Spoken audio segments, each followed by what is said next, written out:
All right, welcome in everybody. I don't actually have the right shirt on. Manny does. He's got the nice Inter Miami jacket. I got it sitting somewhere, but I just had to wash it because I'm taking it on Already a trip. messing up, man. Not even 10 seconds in. Yeah, I just noticed that right when I saw like our both of our shirts, I was like, oh shit. But anyway, um, we're here now. We have a game tonight. Inter Miami's taking on the Philadelphia Union at 8 o'clock in Philadelphia at Subaru Park. It's a matchup that did not go our way twice last year. One time in the MLS's back tournament, and one time later on in September. Two tough losses. One was 3-0, one was 2-1. Kind of got destroyed by Castor Prjalko a couple times. Brendan Aronson had a goal. But look, it's a new season, and there's a lot to look forward to with this Inter Miami team. There's a lot to look forward to, even with the Philadelphia team and their new faces. But with all that being said, it's going to be quite the matchup, and I'm excited to see what this team can do on the road. Obviously, the first game at home was not ideal. It wasn't the greatest start that we could have had, but going on the road, it's a real test, and I'm hopefully,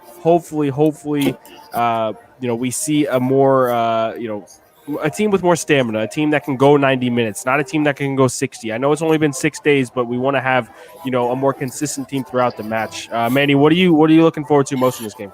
Well, I mean, just to go back on what you just said, right? You want a team that's going to go out there and have stamina for 90. Well, I really just want a team that go out there and try to finish, man. Get those goals early, right? Just capitalize on chances. If I remember the first game against Philly, I thought we played well up into when all of a sudden we weren't capitalizing on those chances in the second half, and that's how the Union were able to score their game-winning goal heading back the other way, right? They were always outflanking. It was basically off the counter, right? And then you kind of see the way that last week went with the LA Galaxy. That's how they kind of got their momentum going, right? Was capitalizing on us not being able to capitalize on scoring. So listen, I'm very excited. I think, yes, the loss sucked. It was painful.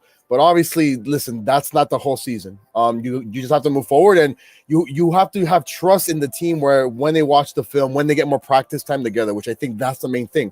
You wanted to get things like this on film. You've practiced upon it. You've now made adjustments. You know what Philly brings is, no matter what player goes in there, they're gonna be very tactical. They're gonna try to out hustle you, and they're gonna want you to commit and make mistakes. And that's the one thing that I want to see how they respond when they get a turnover, when they lose the ball at midfield. You want to be able to see them quickly react, not just stand still, and just stand still basically, right? So you want them to react to the ball, and you want them to be able to create those chances that you saw last week, but you want to be able to get shots on target, man. 8 shots not on target last week. It was way too many for me. This is not La Liga. This is not EPL. This is Major League Soccer. Everything's going to be close niche. Everything's going to be tight, right? And I think that's the part of the game that most Miami fans have yet to kind of understand.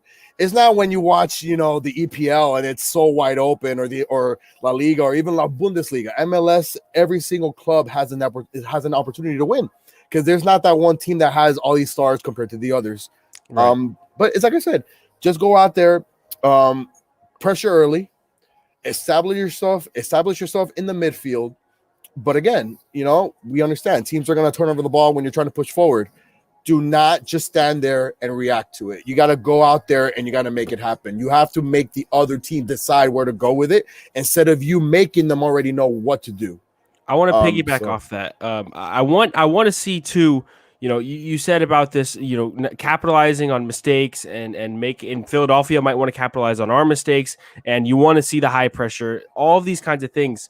One thing I want to see that we didn't see last week was, Phil Neville came out and put out a team that was containing LA Galaxy, right? It was a team that was hard to break down. They weren't pressuring high in many situations. And in the first half. In the first half. If that changes, I want them to be able to do it the right way and capitalize on the chances, like you said. Break away on the counters, use the wings. You have Robbie Robinson, who looks to be like a good starting MLS left winger, in my opinion. You still have Lewis Morgan out there. You have Higuain up top. Find your wingers to get chances on the counter. If you're going to press high, use those guys out wide. I know that Philadelphia likes to use kind of a 4-3-1-2 where they don't really use wide midfielders. They use 2 strikers and then 3 central midfielders, and that's because they try to hit you on the counter. Because they try to hit you on the counter. So I think that if we can capitalize on our counters and we actually do try and pressure and win the ball in good areas, then using the wings is going to be really important, and especially, capitalizing chances. Who else do you want to do that other than Higuain? So if you capitalize on these chances, you break away down the counter, you go down the wings, and you find Higuain in the box. That's the guy I want to see. He needs to be the guy to finish chances. Pizarro in the midfield, I don't know how much of his role is going to be the same from this Galaxy game. Philadelphia might contain him a lot better than the Galaxy did. I don't know if he's going to be able to, that first 45 minutes was fantastic from Pizarro. It was great. He was creating chances. He was on the ball, a bunch of touches. It was hard to get it off of him. I think, honestly, that Philadelphia is way better coached than LA is. And with guys like Bedoya and Montero in the midfield, it's going to be a lot harder for Pizarro to have those free chances and free-flowing movement. That's why I think the wings are going to be really, really, really important in this game. And I want to see a better outing from Lewis Morgan. I don't want him to see him, be subbed off in the 72nd minute, having done absolutely nothing other than whipping corners. That's all he did last game, honestly. Yeah. He didn't have the ball in good areas. It was hard for him to get it there. And I don't think the team actually helped him get the ball there. Everything looked to be find Robbie Robinson breaking through the defense.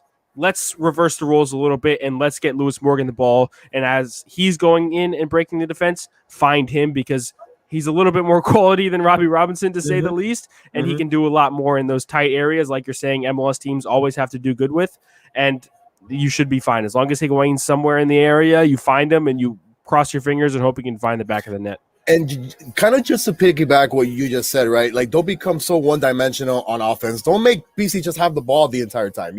Listen, like, get open, create the space with him, make sure that you run with him, right? You got to be able to run with BC. You can't just expect him to get the ball from the back box and just let him just run up the middle by himself. Create those open spaces for him so he can find you. Create the lanes. Listen, we know what Robbie Robinson now can do on the wing. I think last week kind of showed how this offense is going to form out, right? And you're totally right. Morgan has listen, after we watched what Morgan did last season, there's no excuses why this season he cannot replicate the same thing. If anything, it should make his job easier, right, to actually do, right? Yeah. So it's just again, this is a Philadelphia Union team which we've seen. The first couple of seasons when they came into the league, they weren't the laughing stock, but they had yet to find any true identity. And we've seen them in the last couple of seasons. It's that defensive-minded midfield. Let's go out there and let's make them come to us, and we'll make them pay on the counter. And I feel like Miami, the last two games they've played the Union, no matter how many guys have been there, it just feels like they know how to exactly, make us commit. Because unfortunately, when you don't have a strong back line that could defend going the other way, when you just have all these turnovers, you're gonna get scored on. And it's like I said, you went out there the first game against the Union and you pressured and you shot the ball so many times, and yet you couldn't score a goal. And the one turnover you had in the second half, Union capitalized. The last game, I mean, what is there to say, right? You tried, you didn't shoot enough, and they got you twice on the counter. And the third goal, I believe, came from a set piece. So it's just those things that as a team going into the second week in the MLS season, you just listen, you go off of what went wrong in the first game. You don't fix what's right.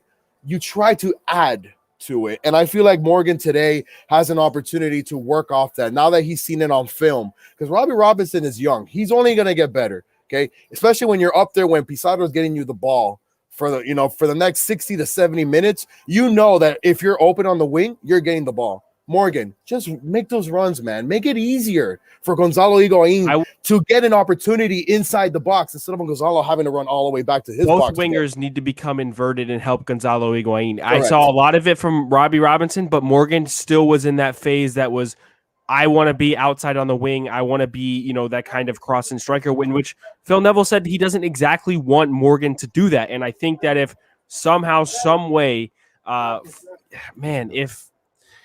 if he can get inside and get on the ball and create chances, much like Pizarro was doing last game, then both things can be true. You can do both, and you can still be successful. You can share the ball. Don't put everything through Pizarro. Don't put everything through Lewis Morgan. Share the ball. Share the ball on the wing. Don't just give it to Robbie Robinson. Now, lastly, I want to get into this midfield battle, because Manny said it before he just left just now about how Philadelphia is this really strong defensive-minded team with a good defensive midfield, and they've always been that kind of style team. And it has been like that recently. With our midfield, we didn't have a full-on Blaise. We didn't have Blaise Matuidi, I don't think, or maybe we did. But it was by the way, Blaise Matuidi needs to be behind Pizarro, man. He can't just he can't decide to become a Casemiro and help out the back line. He needs to go out there and hold possession. That's for Gregory. That's for Gregory. Absolutely. 100%. Matuidi's mindset has to be possess forward, not possess. He needs to be the one that connects. The fifth man. Yeah. He needs to be the one that connects the back line to the front line. If Gregory gets the ball, he finds Matuidi, connect the ball to the front line. Matuidi's defensive duties should be fully relieved with Gregory in the lineup, 100%. That's exactly what it needs to be. And that's what I was going to touch on is Gregory needs to be that comfort in front of the back line, especially on for countering. He needs to be disciplined, much like LGP and Figo are going to have to be disciplined, including the wingbacks. Do not doubt if Sergio Santos starts. Do not doubt his speed. No. If Fontana starts, don't doubt his speed. And Shabalko, I mean, he's a guy who I have no idea what to expect, but somehow he always scores goals, so you need to be careful. But again, one thing that we saw last week was when the ball was over pursued to the left, the right back wanted to push forward because he had space. That's fine. Right. But this is when Gregory needs to lower himself and fill in that fourth backline spot. You can't just have both guys up there because then you basically on the counter, it's going to be a 3-on-2. Or maybe even a 2-on-1 if Figal decides to run up 20 yards, try to see if he can head the ball forward, and he misses, back the other way, man. Like, that just can't happen. Like, I saw too many times where Figal had to cover for other people last week. That shouldn't happen because you now have it on film. So Leardom and Jones need to be more disciplined. I don't want to see some Trent Alexander-Arnold type attacking in which you just leave the back line wide open. Correct. And obviously, you are not a Marcelo. You shouldn't be moving forward. Exactly. And one thing, lastly, before we wrap up here, I think LGP will have a much better game, especially if he doesn't get a freaking yellow card in 40 seconds. So with that weight off of his shoulders, not playing a full game with a yellow, I think you'll see a better, more inspired performance. And I expect the same from Figal to be the aggressor at the back. And I think that's going to be a key. And the last key is to test Andre Blake. He's going to make saves, but if you're going to put shots on target, some of them are going to go in. Test Andre Blake. He's one of the best keepers in MLS. Take your chances as many times as you can get them. Please get shots on goal.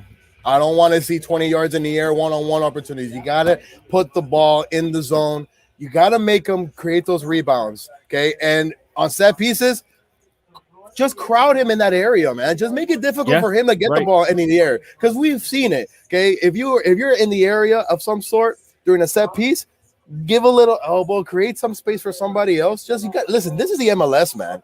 It's a fighters league, right? So you just got to go out there and notice that every single inch is not going to be easy to get.